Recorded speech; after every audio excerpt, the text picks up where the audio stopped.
Boa noite, gente boa. Bem-vindos à temporada 5 do Cósdito, a série do conhecimento. Hoje, no episódio 6, vamos falar o que é que aprendemos com a arquitetura e com o design. Para falar sobre este tema sui generis, o que é que se aprende com objetos, está o arquiteto Luís Batista Fernandes. Ele tem uma pós-graduação em planeamento regional, e um curso de planeamento urbano feito em Xangai, e é atualmente diretor do Departamento de Ordenamento do Território e Planeamento Urbano da Câmara Municipal de Oeiras. Faz ainda parte do grupo de trabalho do Campos Mar e do Complexo Desportivo do Jamor. Luís, bem-vindo, é um prazer. Connosco está também a Guta Moura Guedes, que muita gente conhece. Ela é cofundadora e presidente da Experimenta, uma associação cultural sem fins lucrativos. A sua área de trabalho é a cultura, o design e a arquitetura, portanto é a pessoa perfeita para esta conversa. Ela desenvolve projetos e é também consultora, júri, professora, oradora de debates e conferências nesta área e também no desenvolvimento estratégico.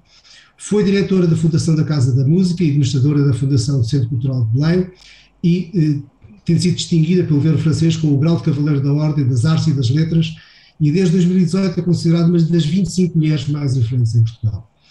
O seu grande objetivo é colocar a cultura, vejam só, como um pilar do desenvolvimento humano numa sociedade sustentável e igualitária.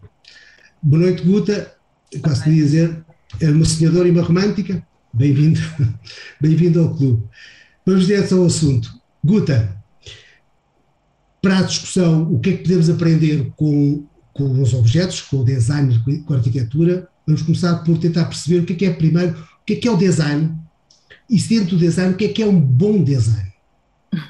Boa noite a todos, é um prazer estar aqui convosco nestas conversas sobre conhecimento em geral, hoje sobre design e arquitetura.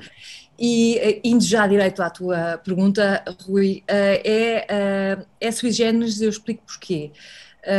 O design é uma disciplina ainda em expansão. Ao contrário da arquitetura, que é uma disciplina muito mais antiga e com muito mais tempo e com muito mais conhecimento acumulado, o design é uma disciplina relativamente recente, enquanto disciplina mesmo académica, e o seu universo de atuação está a expandir-se.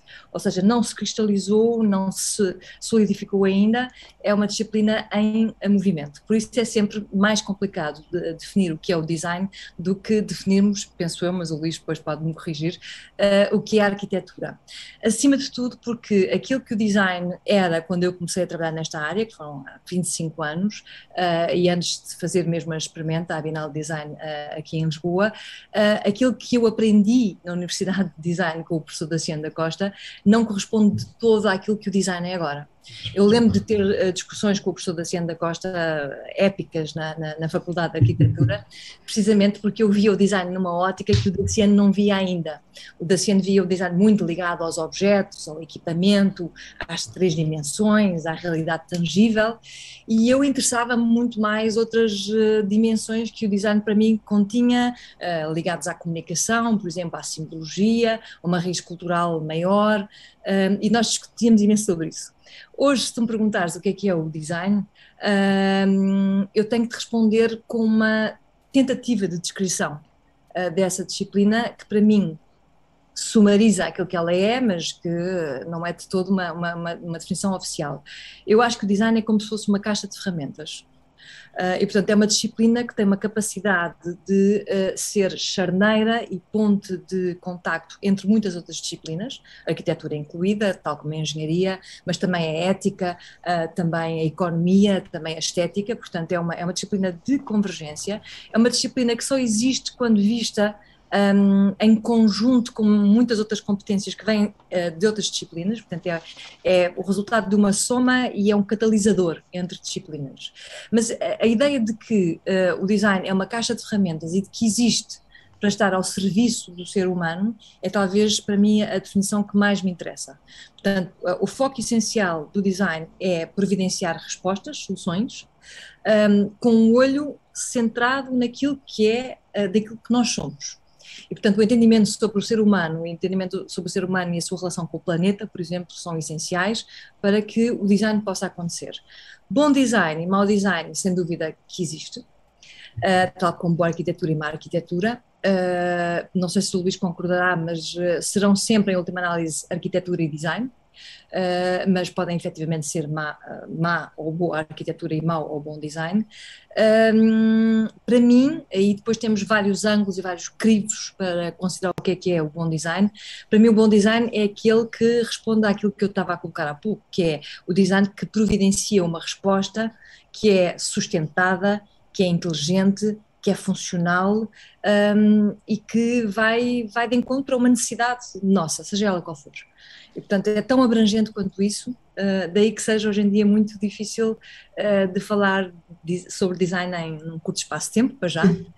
Então o designer não é um artista? Não, de todo. Não há nenhuma ligação entre o design e a arte, a não ser na medida em que existem componentes que nós reconhecemos no campo artístico que estão presentes na área do design, tal como na arquitetura.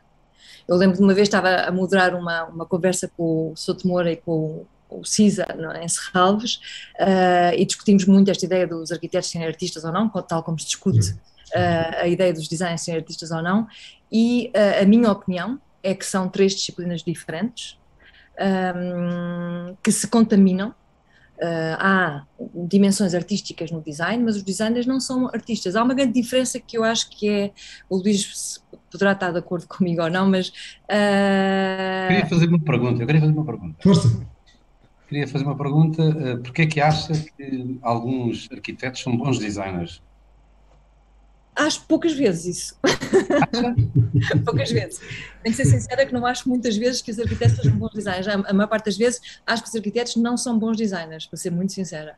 Era justamente uma provocação. Exato. A começar pelo grande Cisa, não é? Não, é porque eu acho que os arquitetos têm a sensação, ou têm a convicção que são bons designers. E daí a pergunta. Porque, não é? Porque falou há bocado da disciplina, que o design é uma disciplina, a arquitetura que seria também uma disciplina, ou será uma disciplina, mais antiga, eu diria mais estratificada, ou com mais camadas do que os designers, mas provavelmente por terem formação de desenho, não de design, mas formação de desenho, chegam mais depressa à compreensão do bom design do que, eventualmente, as pessoas vulgares. Isto não quer dizer que os arquitetos sejam os iluminados, que não são. São pessoas normais, enfim, que se dedicam a fazer coisas para as pessoas viverem ou trabalhar. Portanto, mas era uma provocação porque... Eu estou absolutamente de acordo, Luís. Eu acho que há essa ponte que é o desenho, que não é o design. E nós em português temos isso, em inglês isso não existe. Que é o ato do desenho, o desenhar, que é comum às duas disciplinas. E, portanto, há talvez da parte dos arquitetos uma maior capacidade de se conseguir aproximar do mundo do design, mas não os faz em momento algum designers, e a oposta também é idêntica, ou seja, os designers não são de forma alguma arquitetos, na minha opinião também. Portanto, há uma distância bastante grande se nós formos criteriosos e minuciosos na análise das duas disciplinas. Elas são verdadeiramente diferentes. Então, mas eu acho que tem uma raiz comum, são capazes de ter uma raiz comum. Tem. Eu acho que é o desenho, não é? É essa ideia do desenho. Acho que é um pouco mais. Eu acho que é um pouco mais. Eu acho que o homem, por natureza, o homem, quando eu digo aqui o homem e a mulher, que é para não ferir géneros, o homem, por natureza, é um construtor e um transformador, qualquer, não é? E dessa capacidade, ou dessa vontade de transformar e de construir coisas, é a gênese também da arquitetura, eu acho. Desenhar um espaço para habitar ou para trabalhar tem um pouco a ver também com a forma como o designer, por exemplo, trata objetos vulgares em peças especiais ou especializadas, em que alia a funcionalidade ao bom gosto ou à forma, e isso tem um pouco a ver também com a arquitetura. Tem, e nós quando dizemos que o design é uma disciplina recente, não quer dizer com isto que o design seja uma atividade recente, porque isso é muito diferente. Enquanto disciplina, enquanto corpo de conhecimento, é muito mais recente do que a arquitetura. Portanto, em Portugal, a primeira escola de design, o Daciano e todos os nossos designers dessa geração estudaram em Belas Artes. Não havia curso de design em Portugal nos anos 50. Portanto, enquanto disciplina é recente, mas se vamos à raiz do design, da mesma forma que o primeiro gesto do homem ao fazer um abrigo e uma casa é o princípio da arquitetura, o primeiro gesto do homem ao fazer uma taça, ao escavar um tronco para fazer uma taça para pôr um alimento ou recolher a água, é um ato de design. Portanto, mas fazer um banco com duas pedras e uma tábua ou um tronco é design? É, sem dúvida alguma. Eu acho que não é. Não é isso, não é isso. É capaz de ser o ponto zero do design. Eu acho que o Luís está a mencionar uma coisa que é muito interessante, que é, disse isso porque a solução é tão simples, correto? É tão simples, exatamente. desprovida de nada mais do que a função, não é? Exatamente. Mas design pode ser tão desprovido de tudo mais.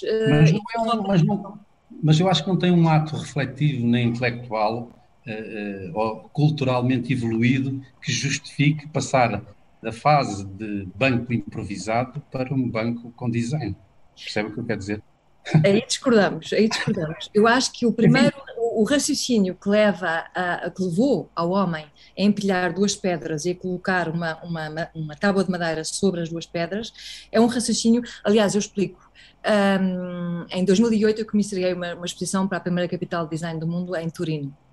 E o tema que eu propus foi a ideia de design para uma sociedade em expansão e flexível, a ideia de flexibilidade. E quando comecei a pesquisar para essa exposição, entrei na área da ciência, da neurociência, e trabalhei com um grupo de neurocientistas, sobre a ideia de flexibilidade cognitiva, para chegar à conclusão que o design está intimamente ligado a essa capacidade do cérebro humano que sempre existiu durante a nossa evolução. E, portanto, esse gesto de colocarmos duas pedras e uma tábua é o princípio do design, mas não o design com essa dimensão acrescentada que nós lhe damos, que é a beleza, que é a dimensão simbólica, que é, quer dizer, tudo mais aquilo que nós achamos que o design tem hoje em dia. Mas é uma forma de design. Tal como, eventualmente, o primeiro arquiteto terá feito algo semelhante, e hoje a arquitetura está noutro sítio, não é? Eu acho que a arquitetura, além de uma disciplina, é uma ferramenta poderosa e evoluiu nesse sentido, ou seja, o peso dos arquitetos está muito ligado à expressão que essa arquitetura criava sobre os não arquitetos e os beneficiários dessa arquitetura, seja a arquitetura utilitária ou seja ela de representação. Sim. Eu acho que a mim interessa-me em particular a arquitetura de representação, porque é aquela que afirma com mais vigor a disciplina da arquitetura. Acha? Acho. A de representação, repara, é fácil de nós, por exemplo, chegarmos a Berlim ou a Moscovo e vermos a cidade toda orientada com uma certa simbologia e com uma afirmação, ou, por exemplo, chegar-se a Chicago, que é tida como a cidade dos melhores edifícios, da melhor arquitetura, mas ela afirma-se por cada um deles e mais individualmente do que a cidade num todo. Daí que eu ia fazer também uma pergunta. Eu peço desculpa de estar a monopolizar a conversa com a... Não. Assim é que eu não a conhecia. E acho que é extraordinário. E ia falar de uma coisa que me interessa em particular, que é o design urbano. Eu ia falar da arquitetura o design das cidades. Eu ia falar do urbanismo, que é engraçado, porque ia acrescentar aquilo que o Luís estava a dizer, que é, tal como o design tem muitas variações, não é? Tem muitas subdivisões, a arquitetura também as tem. E o Luís estava a falar na arquitetura de representação, que eu percebo e entendo e percebo que aí encontramos alguns dos exemplares mais extraordinários do ponto de vista arquitetónico. Agora, se a área que me fascina é a área do urbanismo e da arquitetura ligada ao espaço público e às cidades, às urbes, ao espaço construído onde nós vivemos. E também há, exatamente, design urbano. No fundo, há uma ideia de colaboração, deveria haver uma ideia de colaboração muito aprofundada entre aquilo que são os arquitetos urbanistas, que pensam a cidade, e aquilo que são os designers, que pensam o contexto urbano. Porque nós, quando o design vai para o contexto urbano, pensa, em princípio, tudo aquilo que os arquitetos não pensam, que são os equipamentos que estão no espaço público. A maior parte dos equipamentos, quando dizemos equipamentos, dizemos desde os mobiliário urbano, chamado mobiliário urbano. Mobiliário urbano, exatamente. Mas não só também, porque há toda a componente mobiliário urbano, mas depois há a componente, por exemplo, de sinalética, como é que se comunica no espaço urbano. Também é uma competência do design, neste caso design de comunicação. De inclusão, o design inclusivo. Como é que incluímos, como nós sabemos, as cidades têm pessoas de todas as tipologias e de todas as culturas, como é que nós fazemos uma cidade inclusiva a partir de metodologias de design que são aplicadas ao tecido urbano para que as pessoas se possam sentir bem recebidas numa cidade e bem entendidas nessa cidade. Portanto, existem muitas dimensões do design que são efetivamente muito importantes, complementares a essa área da arquitetura que é o desenho da cidade. Sim, mas isto é curioso a nossa conversa, porque eu não sei qual foi o objetivo de juntar um designer com um arquiteto, mas não é uma oposição, que a gente vê claramente que há aqui uma sintonia aliada até ao facto de diz que os arquitetos e que os médicos seriam os últimos humanistas. Eu vejo que os designers também representam uma cota, podem reclamar uma grande cota parte sobretudo com esse discurso. Eu de facto, interessa-me, na arquitetura, interessa-me mais as cidades. Aliás, eu estou ligado ao planeamento urbano e, portanto, interessa muito a vivência das cidades e a boa forma da cidade, que é uma coisa que é curiosa. O que é a boa forma da cidade? Não é? É a boa forma. Não existe uma fórmula mágica para isso. O que é para o Luís a boa forma de uma cidade? A ver, eu tenho várias experiências em cidades e tenho cidades que adoro e outras que gosto menos.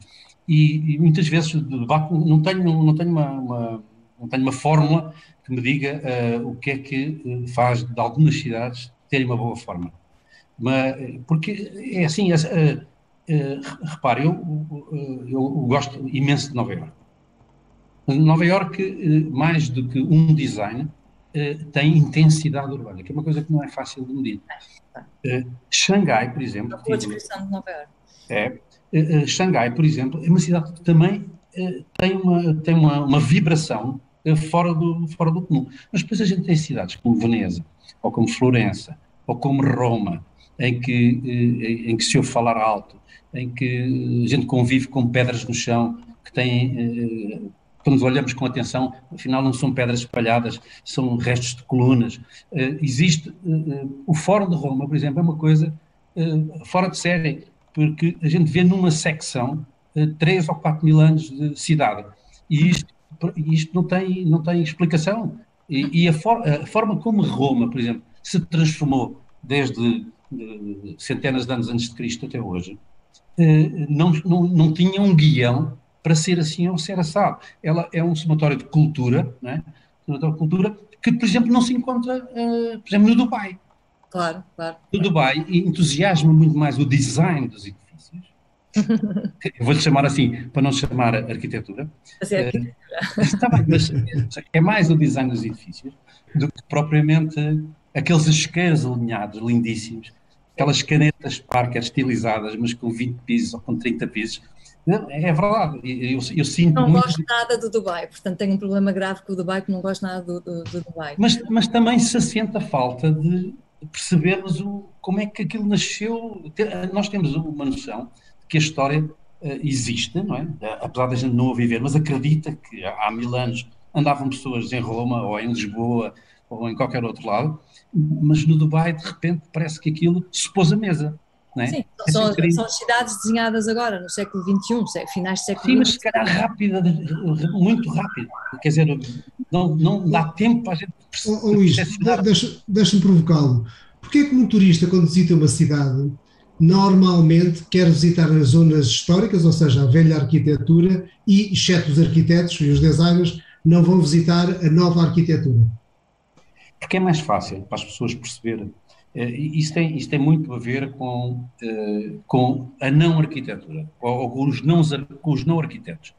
Porque, repare, você, por exemplo, tem uma abordagem relativamente a um edifício antigo da Baixa Pombalina e não é capaz de acreditar ou de dar o crédito que um arquiteto possa demolir um edifício antigo numa zona antiga e criar um edifício melhor que aquele que lá está. As pessoas têm dificuldade em... Isto, quer dizer, isto é um exemplo também provocador, porque as pessoas acho que aceitam melhor a arquitetura antiga, não é, do que a arquitetura modernista. Não sei se por falta de entendimento. Mas não é por essa razão, Luís, que o Luís gosta mais de uma cidade, gosta menos do Dubai porque não tem esse contexto histórico? Não é exatamente pela mesma razão? Não sei, quer dizer, eu não posso dizer isso. Eu gostei de ir ao Dubai, gostei da experiência que vivi no Dubai, mas não achei particularmente uma cidade muito interessante do ponto de vista do dia a dia. Por exemplo, como por exemplo Singapura. Singapura não me diz nada. Singapura é uma cidade estranha, que as pessoas parece que estão arrumadinhas todas no mesmo sítio. Parece que a Suíça se exacerbou em Singapura.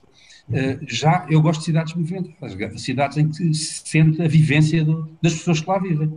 Eu não gosto de ver as pessoas todas eu acho, se me permitem interromper a resposta à pergunta do Rui, porque é que as pessoas vão aos sítios históricos, para já há um fluxo fortíssimo de turismo cultural, pura e simplesmente, e que vai à procura daquilo que são referências históricas. Isso não se consegue combater. Não é por causa da arquitetura, digamos assim, não é esse, pelo menos não se chama isso. Grandes edifícios icónicos chamam multidões e as pessoas querem ir vê-los Agora, há uma questão muito importante que é, a maior parte das pessoas, nós na escola primária não somos habituados a descodificar, não somos ensinados a descodificar imagens. Temos uma grande iliteracia do ponto de vista da imagem, nós aprendemos a falar, aprendemos matemática e falta-nos toda a cultura ligada à imagem. E, portanto, a maior parte das pessoas, ou envereda por cursos que são ligados à imagem, e essas sim têm alguma bagagem e alguma capacidade de olhar para o mundo de uma forma diferente, as que não são assim educadas não têm, e essa é uma das grandes lacunas da educação, não é em Portugal, da educação em muitos países, que é, não há uma preparação para ver o mundo, para o descodificar. Arquitetura e design significam saber olhar para fora e saber ler o novo quando ele ainda não fez parte do nosso vocabulário. Ou seja, nós temos um vocabulário de arquitetura clássica que nos aparece nos livros de história e por aí fora e tudo isso, e que nos aparece nos filmes e tudo isso, mas aquilo que é o novo nós não sabemos ainda ver. E é sempre assim, é como a arte, é a mesma coisa. Muito bem dito, eu não diria melhor. É verdade. Mas é uma grande iliteracia visual que nós temos. Não somos ensinados eu vou deixar a Ruta a falar sobre arquitetura. Não, há uma enorme semelhança. Os problemas que atravessam a arquitetura são problemas semelhantes aos do design. Não temos diferenças aí. Não, mas interessa sobretudo isso que disse, da forma como se ensina a arquitetura para não arquitetos. Uhum. E não é fácil. Eu posso me irritar, tentar pegar num copo ou numa chave e o dedo não me caber na argola. Isto é mau design. Claro. Ou o copo ser pequeno demais para a função que representa, ou que se destina. E a arquitetura é um pouco assim, as pessoas sentem a amar a arquitetura se as portas forem estreitas, se os quartos forem pequenos, se os pés direitos forem baixos, se as janelas abrirem para sítios esquisitos, isso percebe-se. Mas agora, num contexto em que o edifício está razoavelmente bem feito, perceber, distinguir entre uma boa arquitetura e uma má arquitetura, só pondo os arquitetos a falar. Mas mesmo assim... Luís, eu tive uma experiência interessantíssima quando fui diretora na Casa da Música e entro com uma equipa que tinha como missão, e como se deve lembrar, foi um objeto arquitetónico muito controverso, não é? Que aterrou literalmente ali na Boa Vista, sem ninguém ser preparada para aquilo, como um OVNI, literalmente, não é? Que não foi um objeto arquitetónico amado, ninguém ao princípio gostava daquele projeto Ramculus, e nós entramos na Casa da Música, muito disruptivo. Entramos na Casa da Música com uma tarefa dificílima. Eu, o Pedro Mestre, o Nuno Azevedo, o António Jorge Pacheco, que ainda lá está, que a nossa tarefa era abrir a Casa da Música às pessoas. Era explicar que aquele objeto não era hostil, que aquele objeto que tinha música, e a música é das áreas artísticas mais fáceis de atrair as pessoas, que ele se ia abrir a toda a gente e fazer entender aquela arquitetura. E eu lembro de uma coisa extraordinária, isto é verdadeiramente extraordinário, e é verdade. Eu tive lá 6 meses, tive lá mais tempo, mas após 6 meses nós tivemos que chamar o Rem Koolhaas para fazer pequenas correções ao edifício. Já ouvi falar. É uma coisa que imagina o que não foi chamar aquela personagem, não é? Para dizer, olha, aquilo aqui, se calhar, não sei o quê, fora. Uma coisa épica. E eu lembro-me de preparar-me para essa reunião com ele, a primeira reunião com ele, que é difícil com o arquiteto, porque the belly of an architect, não é? Portanto, aquele ego todo do arquiteto. E nós sentámos à mesa e eu tinha pensado na altura que talvez a melhor forma de o fazer ver algumas acertos que nós tínhamos de fazer ali na Casa da Música era dizer-lhe as coisas mais positivas que a Casa da Música tinha no início da conversa. E não sei se foi a mais positiva, mas eu tinha estado a fazer uma série de inquéritos, desde às senhoras que limpavam as escadas da Casa da Música, desde aos músicos que tocavam na Casa da Música, desde ao pessoal que trabalhava no marketing, toda a gente. Para chegar a uma conclusão muito interessante. Eu perguntava o que é que este edifício provoca em si. E isto tem a ver com aquilo que estava a dizer, por causa dos tetos baixos ou tetos altos e como é que as pessoas reagem. E a maior parte das pessoas respondia-me com 2 coisas, que são muito interessantes. Uma era inquietação, que é uma coisa ótima, porque é o que nos tira do sítio, não é? E outra coisa que ainda era mais extraordinária era, e difícil de verbalizar para muita gente, que o edifício os fazia querer ser melhores do que aquilo que eles já eram.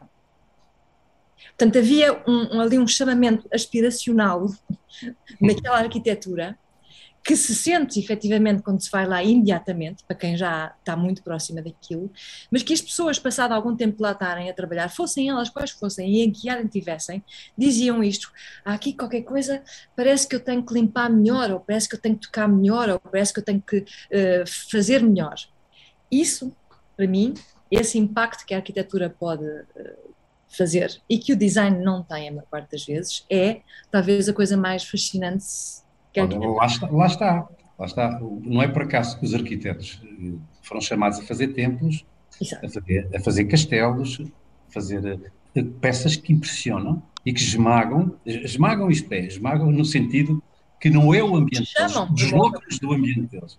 Exatamente. Entrar numa igreja gótica com um pé direito de 27 metros, com uma sonoridade fora do normal, com os órgãos a tocar, tudo aquilo impressiona, não é?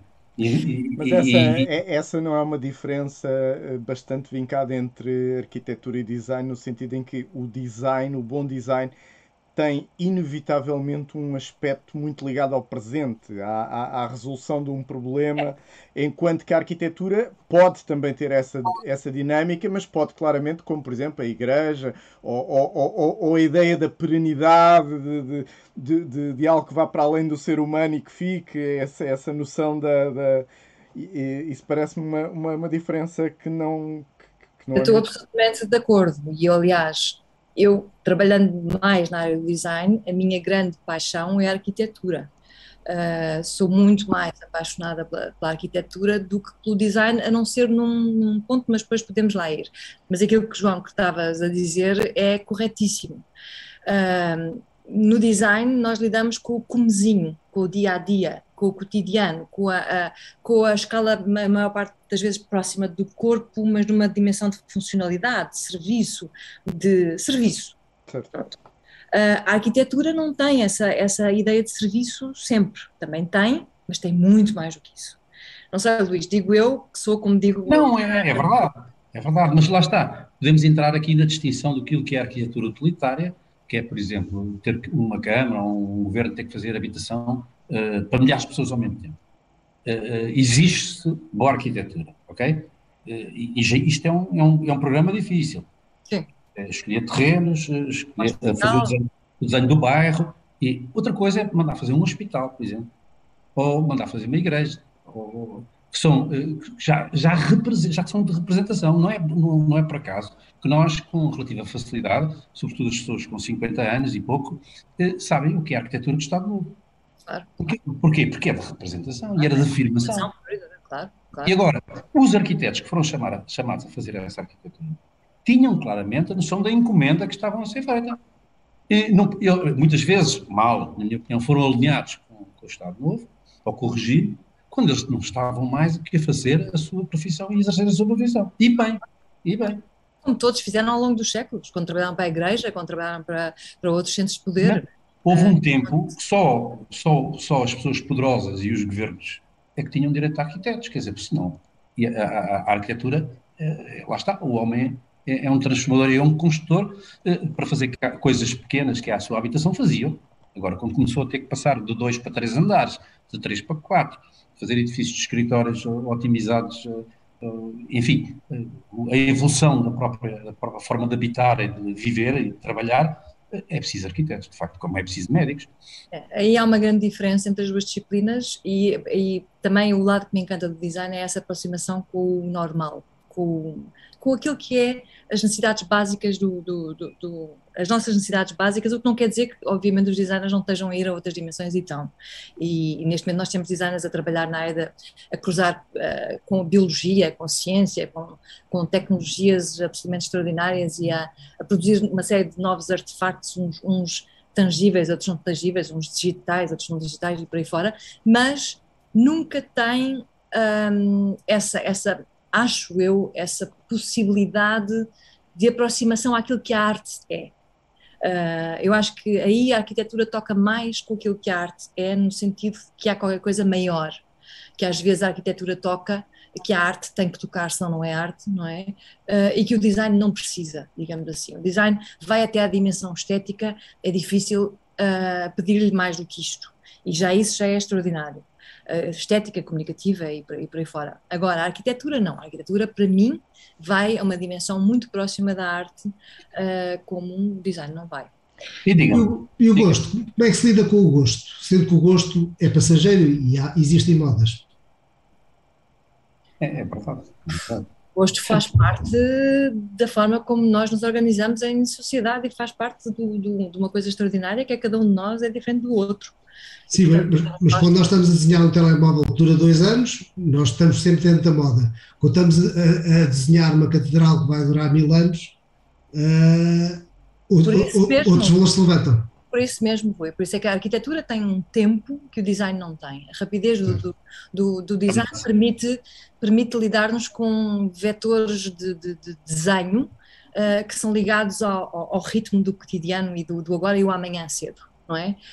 E isso também, a obsolescência dos artefactos que vêm da área do design é hoje em dia quase obscena, não é? Nós estamos sempre a mudar de objetos porque eles têm mais um brilho, um canto arredondado ou por aí fora, é uma coisa perfeitamente insana, e se quisermos podemos depois passar para o lado da sustentabilidade. Então aí temos conversas igualmente sérias na arquitetura do design, porque temos problemas gravíssimos para resolver. Agora, a arquitetura tem um tempo que não é o tempo do design. Não, mas era isso que eu há bocado referia relativamente ao Dubai. Há bocado estávamos a falar dos centros históricos. Alguém conhece o centro histórico do Dubai? Não há centro histórico do Dubai. Vai ser. Mas é que existe. Quer dizer, existe, mas ninguém o visita. Quer dizer, não o visita, quer dizer, visitam. Mas o deslumbramento é de tal forma que aqueles edifícios todos espelhados, aquele shape que encanta e incomoda, atrai mais do que os centros, do que o antigo... Eles provavelmente escondem, eu estive lá e não dei por ele. Não, quer dizer, que responde neste momento a uns bazares que estão... uns mercados de bazares. Exatamente. Mas eu ia fazer um desafio. Se nós pensarmos naquilo que é a cultura ocidental, daqui a 300 ou 400 anos, o que é que será o centro histórico do Dubai? Né? O que é que, do ponto de vista da organização do espaço, e agora caímos nas cidades outra vez, eu não senti, por exemplo, no Dubai que houvesse um centro. Há um centro de negócios, há um centro de hotéis, não há aquela organização que nos habituámos, de saber onde é que é o centro da cidade, onde é que é a Baixa, por exemplo, em Nova Iorque a gente sabe onde é que é o centro. Mas, Luís, eu nunca citaria o Dubai como um bom exemplo de uma cidade acabada de fazer. há exemplos extraordinários, nós pensamos em Brasília, por exemplo, não é? Brasília é um exemplo de pensamento sobre cidade, sobre urbanismo, com imensa dureza, não é? Foi dirigido. Lá está, é arquitetura de representação. De representação, mas dura do ponto de vista da vivência, de tudo. Mas nós chegamos a Brasília e percebemos o desenho daquilo, e a inteligência daquele desenho, a sabedoria daquele desenho. No Dubai, não. O Dubai é pura e simplesmente um horror. Mas eu acho que no Dubai há um género de cultura de opulência e é o que aquilo no fundo materializa, não é? Portanto, enquanto que em Brasília havia uma intenção de desenhar uma cidade que... Não, mas também Dubai também é da representação. Dubai também é de representação, porque os governantes dos Emirados, não é? Quiseram demonstrar que tinham capacidade e que tinham, aquilo é a expressão também financeira do sucesso de um governo, não é? Porque revelando que não se faz boa arquitetura assim. Pois lá está, isso, vamos deixar isso para os teóricos, porque eu posso encontrar 2 ou 3 belíssimos exemplares de edifícios no Dubai. Agora, os edifícios todos juntos, lá está, todos juntos não fazem uma boa cidade. Não. É como se eu encher a minha sala de Picassos, não tenho uma belíssima de uma casa. Tenho uma sala cheia de Picassos. Não é? Certamente boa engenharia tem que ser, porque senão aquilo vai ao chão, não é? É verdade.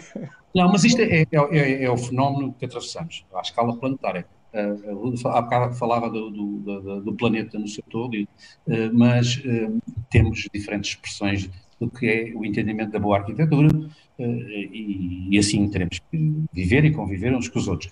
Agora, eu ia perguntar há bocado se os não arquitetos acham que os portugueses têm bons arquitetos. Se existem bons arquitetos em Portugal. Eu acho que nós temos se a área onde Portugal tem alguma autoestima é na arquitetura. Existem mais, não é? Na música também, na poesia, não no design. No design nós somos ainda muito novos. Muito novos, a sério. Mas na arquitetura eu acho que há eu diria que há uma consciência generalizada nas pessoas de que nós temos bons arquitetos e não cometemos sistematicamente assassínios arquitetónicos e na paisagem, por aí fora, embora tenhamos feito alguns disparates. Mas houve aqui uma vantagem em Portugal, que é estranho dizer-se isso, mas o facto de nós termos passado por um período de fascismo duro e que levou a um atraso grande do país, significou que muitas coisas não se desenvolveram. E, portanto, nós somos um país com espaço ainda e com coisas para fazer. Nós vamos para... Bem, a Holanda é quase um exemplo ao contrário, mas aí não há espaço nenhum. Mas, comparando com outros países europeus, nós somos um país que ainda pode desenvolver-se harmonicamente, porque houve ali um período de congelamento quase, não é? E eu penso que os portugueses tivemos fases difíceis na arquitetura em Portugal, mas mesmo assim eu acho que há da parte do país um reconhecimento do que é a arquitetura e do que é a boa arquitetura. Não acho que haja, não sei se o Luís discorda de mim, mas... Não, estamos muito melhores. Acho que sim. Um problema é que os erros de arquitetos não se enterram, como os erros médicos. Não. Nós tivemos uma exposição na Experimenta chamada Utilitas Interruptas, só sobre arquitetura no mundo inteiro. Chama-se Utilidade Interrompida. Portanto, era um curador inglês, o Joseph Crema, fez um percurso pelo mundo à procura de exemplos de arquitetura que provocam, no fundo, como se fossem... como é que eu ia dizer? Scars, como se fossem... Agora falta uma palavra. Cicatrizes no território, seja ele urbano ou natural, porque são decisões ou de autarcas, ou de CEOs, ou de gente com poder, ou de megalómanos que embarcam em grandes projetos arquitetónicos, que são iniciados e que depois ou são abandonados ou se descobre que aquilo que eles estavam a querer resolver já não existe e eles ficam ali como verdadeiras cicatrizes no território. Portanto, nós em Portugal, isto agora é uma inconveniência, mas tivemos uma história parecida com aquela coisa dos estádios de futebol, não foi? Tivemos uma súbita... Só um estádio é que não serve para nada. Só um. Não quero introduzir o futebol aqui, não quero introduzir o tema de futebol, mas Luís, e a má arquitetura? Vocês na Câmara, quando chubam o edifício porque é feio, com os seus critérios podem invocar? Não, é um equívoco. Há a tendência de o fazer, mas não podemos fazer. Deontologicamente, um arquiteto tem licença para matar. Ou seja, tem um diploma, tem a habilitação necessária para assinar projetos de arquitetura. E se o projeto é mau, não é por ser mau, na minha apreciação enquanto técnico municipal, que eu posso chumbar. Eu posso chumbar por outras razões, ou porque não cumpre a altura, ou o afastamento, ou a área de construção que lhe está destinada. Agora, sobre a arquitetura, não posso chumbar. Há quem que muitas vezes, de uma forma arbitrária, há alguns técnicos municipais que se sentem capazes de julgar a arquitetura dos outros. Eu acho que isto é um perigo. É um perigo porque todos os profissionais que têm diploma de arquiteto podem fazer arquitetura. Mas, Luís, em Lisboa, por exemplo, percebe-se que a nova arquitetura, há aqui uma linha comum entre os diferentes projetos. Portanto, dá a ideia que alguém por trás está a tentar orientar a arquitetura no sentido. Não sei se é verdade. Pode haver alguma sugestão. Eu não quero pensar que isso seja orientado, porque uma das grandes qualidades da arquitetura é a diferença de como se expressa essa arquitetura. Quer dizer, não vejo qual é a vantagem. Eu, por exemplo, cheguei a visitar na Holanda bairros, promoções municipais, em que os lotes para construir edifícios em quarteirão, por exemplo, eram entregues a privados e cada um tinha o seu arquiteto, propositadamente. E então nós, em vez de termos um bairro todo igual, que tínhamos uma arquitetura toda diferente uns dos outros. E os edifícios cumpriam a regra do número de pisos, das entradas, de parqueamento, a volumetria, tudo igual, mas a arquitetura toda diferente. E, de facto, são exemplos que também enriquecem a cidade, do meu ponto de vista. Sim, eu acho que a diversidade é essencial. Agora, o que o Rui estava a dizer, e que tem um ponto aí, tem um ângulo aí, que é, eu penso que há efetivamente da parte das câmaras, em geral, não só fazerem desenho urbano, que isso é parte da competência da Câmara, é fazer o desenho urbano do espaço público, coletivo, e isso é já um grande gesto de arquitetura coletiva, e portanto na definição desses planos urbanos a Câmara está a definir orientar. Chama-se estruturação, é a estruturação. Que são muito importantes, que podem ser determinantes, e aí entramos num tema que me interessa imenso, porque tem a ver com o futuro, precisamente.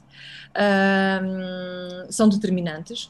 Eu acho que às vezes há este risco de haver uma contaminação estética, uma proliferação estética de um certo modelo de arquitetura, porque se começa a perceber que são mais facilmente aprovados uns projetos do que outros, imaginemos, por exemplo, isso pode acontecer, e às vezes depois é visível isso quando se vai a uma cidade e vê-se que de repente tudo tem aquele género de arquitetura ou tem aquele tipo de arquitetura, isso pode acontecer.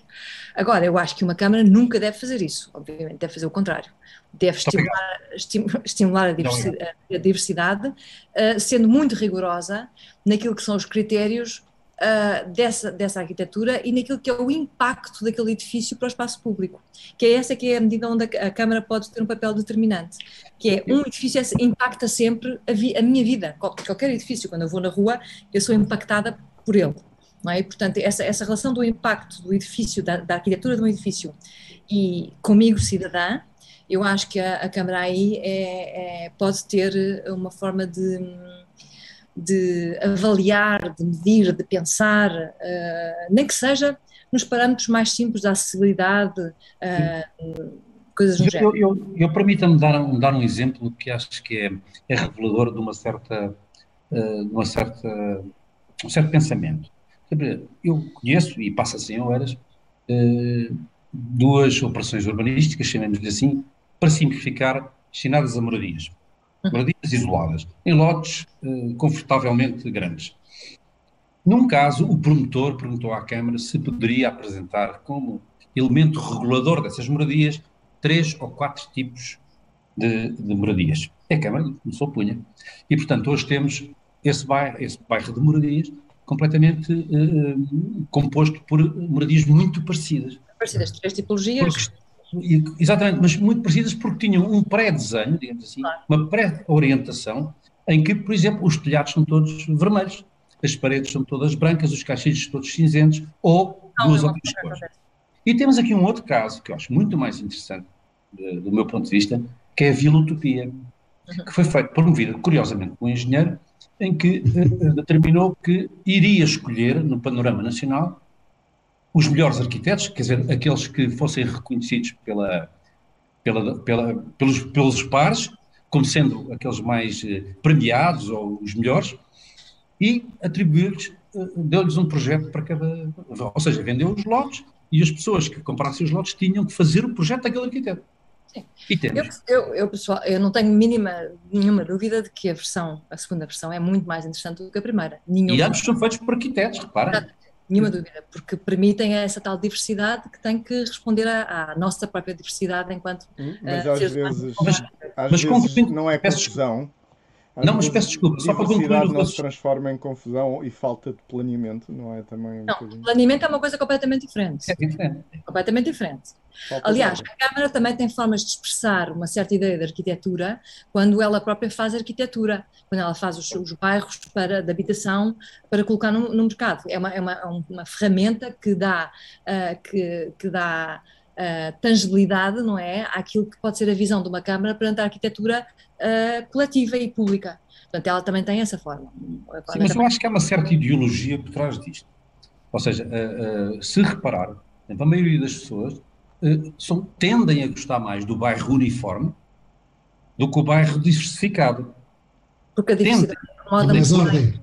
Mas tem a ver com aquilo que a Guda estava a dizer há pouco, que é a cultura da imagem. Porquê?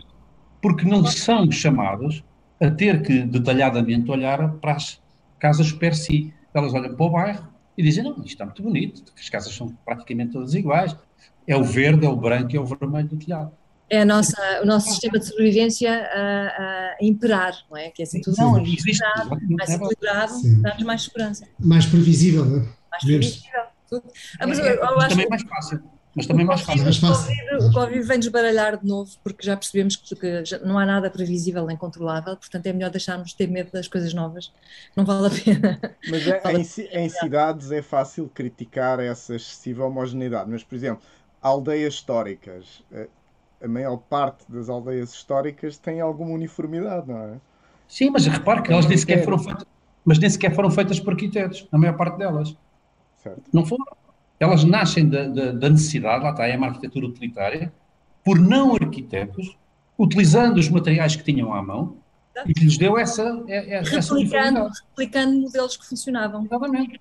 Mais uma vez, a natureza. E aprendendo uns com os outros, atenção, aprendendo uns com os outros. Isso é a grande diferença das cidades do século XXI. Uma das grandes diferenças vai ser essa, é que vão ser palcos de expressão de muita individualidade. E isso é muito interessante, porque nós precisamos disso.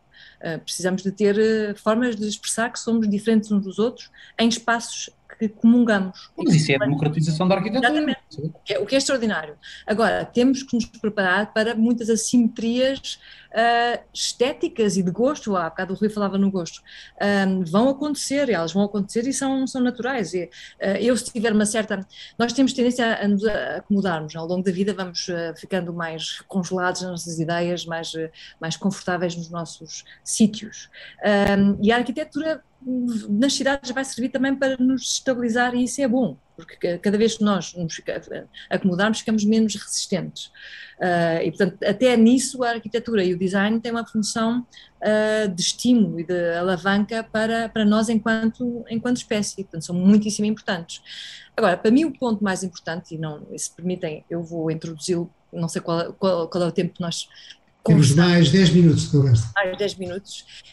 É aquilo que o Luís dizia há pouco, quando falava no início quando ele mencionou uma série de cidades, e quando nós pensamos agora para a frente, para mim, Luís, duas situações muito distintas. Uma é uma questão muito europeia, que é a nossa, onde Portugal se insere, que é nós vivemos com cidades centenárias, que têm séculos...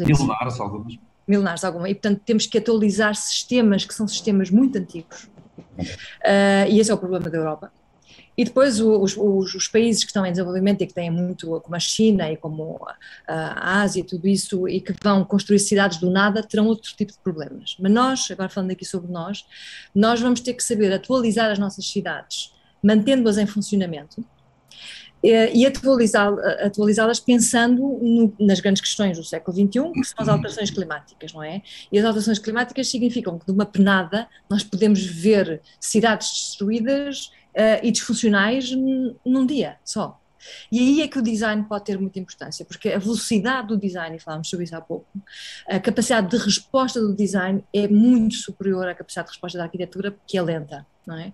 E, portanto, esta conjugação de esforços e esta ideia de colaboração entre aqueles que são os arquitetos que pensam uma cidade com o tempo que tem que pensar, e o papel fundamental do design, que tem esta velocidade, esta capacidade de reação, esta capacidade de conjugação de várias ferramentas, elementos, vai ser importantíssima. E nisto o tema central vão ser dois, quanto a mim. Por um lado, a sustentabilidade ambiental, que é claríssima, e por outro lado, também, não é? A resiliência também, embora já não possa ouvir essa palavra. Essa palavra já é uma adaptação, chamemos-lhe adaptação às alterações climáticas. E os temas da coesão social, onde, mais uma vez, a arquitetura e o design vão ter um papel preponderante, que é como é que fazemos cidades que são justas, que são aptas a receber tudo e todos, a qualquer momento, elásticas, cidades elásticas, não é? Do ponto de vista cultural, do ponto de vista físico, quantitativo, tudo, dentro de, muitas vezes, cidades que são milenares, são sempre, que têm séculos, e, portanto, que temos que estar a atualizar e que têm que estar a funcionar o tempo todo. Portanto, este desafio é que a mim me parece fascinante e que consiga promover esta ligação que não existe ainda, entre a arquitetura e o design. Nós chegamos a uma câmara e eu pergunto quantas são as câmaras que têm equipas de designers dentro das câmaras. Eu sei que têm muitos arquitetos e muitos engenheiros, mas sei que têm, a maior parte das vezes, pouquíssimos designers, e quando os têm, estão a desenhar posters, ou a desenhar cartazes, ou a desenhar as apps, ou a desenhar os websites, ou a maior parte das vezes é isto. Há muito pouca integração do design dentro de circuitos de decisão e de concepção. Isso, agora sou eu a defender a minha dama, mas tem que fazer com esta veemência. E é uma pena porque se estão a perder todos os dias competências que são essenciais para aquilo que nós temos que resolver, basicamente. Luís? Não, quer dizer, tendo a concordar consigo, sendo que há alguns aspectos do seu discurso que podem ser reforçados. Eu diria que os grandes desafios das cidades é a mobilidade. Acho que a questão das alterações climáticas e daquela palavra que eu não gosto de dizer, a coisa das cidades tem muito a ver com essa a capacidade de adaptação, e concordo consigo que o nosso tempo vai ser um tempo elástico de adaptação constante. Não me preocupa sobremaneira a questão das alterações climáticas, até porque grande parte dos municípios do país estão a fazer planos no sentido de prevenir, portanto, e se o planeamento das cidades incorpora todas as necessidades ou as dificuldades ou os problemas, portanto, o planeamento é isto mesmo, é antecipar os problemas e transformá-los em vantagens, e, portanto, eu acredito que quer a energia, quer a subida da água do mar, quer as ondas de calor, enfim, todos estes fenómenos que se ouve falar, alguns estão um bocadinho acentuados demais, porque também existe alguma desinformação a esse respeito, mas acho que sim, que as cidades, o grande desafio das cidades é a sua capacidade de adaptação. E há outro tema também interessante, Rui, já agora só para terminar a casa das cidades, nós focámos muito nas cidades, mas é quase irresistível, e que eu vivendo em Lisboa assisto com e vivendo no Chiado, que é, por um lado temos um país que depende economicamente de uma atividade económica que é o turismo, economicamente uma atividade económica não foi bem, mas do turismo, e portanto estamos dependentes dos fluxos de turistas que chegam cá. E por outro lado, e o Luís certamente se concordará, o impacto dos fluxos turísticos no tecido de uma cidade é brutal. é brutal e pode, pura e simplesmente, dar cabo de uma cidade em muito pouco tempo. Transformar aquilo que são cidades funcionais e agradáveis. Vê-se o que Veneza está a fazer, não é? Agora, para responder a Exatamente. isso. A mim o que me perturba é a ideia de que nós, tendo presentes exemplos como de Barcelona e de Veneza, estamos só a dizer 2 exemplos, mas temos presentes desde há muito tempo, não é? Se estaremos nós a pensar sobre esta temática como devemos pensar, porque efetivamente pode dar cabo muito rapidamente daquilo que uma cidade deve ser. Mas qual é o limite? Qual é o limite? Eu ontem ouvi um político na campanha eleitoral, não sei, sobre Lisboa, dizer que hoje Lisboa, e a Guta, pelos vistos, é rica, porque eles dizem que é habitada ou por ricos portugueses no centro da cidade, ou por turistas estrangeiros. E, portanto, qual é o limite para acolher o número determinado de turismo? Qual é aquele que começa a incomodar? Quando é que ele começa a incomodar? Não é uma questão de número, eu acho que é uma questão de como é que nós preparamos uma cidade para gerir aquilo que é um fluxo muito interessante, porque nós queremos que seja expressivo, portanto não é limitá-lo, não é como Veneza que tem que o limitar agora, nós não estamos nesse campeonato, é preparar o espaço público de forma a que ele possa continuar a funcionar para quem vive e trabalha cá, e para quem nos visita. Nós trabalhamos também no Chiado, num sítio que alugamos para trabalhar, e para trabalhar é para estar a escrever, é para estar a trabalhar, é para estar a produzir, e por causa daquilo que é permitido no espaço público em frente a nós, é impossível trabalhar no nosso... Eu sei que eu conheço várias pessoas nessa circunstância, algumas que vivem e outras que trabalham, e outras que mudaram o seu local de trabalho do Chiado. Há aqui um erro de desenho no sentido em que se permite que uma cidade seja esventrada, literalmente. Eu acho que é um problema de desenho, eu acho que é um problema de política, porque... Mas o desenho é política. Tá, mas... Política... Sim, mas é um problema de governação, chamemos assim, é um problema de governação. Eu acho que a cidade de Lisboa se entusiasmou com a receita do turismo. E agora tem dificuldade em dar um passo atrás. Mas ao Luís, Oeiras, que é mesmo aqui ao lado, não é? Que neste momento podem não estar na rota turística, no fluxo turístico, porque é passado ao lado. Não, já aparecem uns que já não cabem em Lisboa, já vêm parar a Oeiras. Mas isso se calhar é o segredo, não é? A expandir. O grande desafio é como é que o Oeiras, neste caso, se prepara para...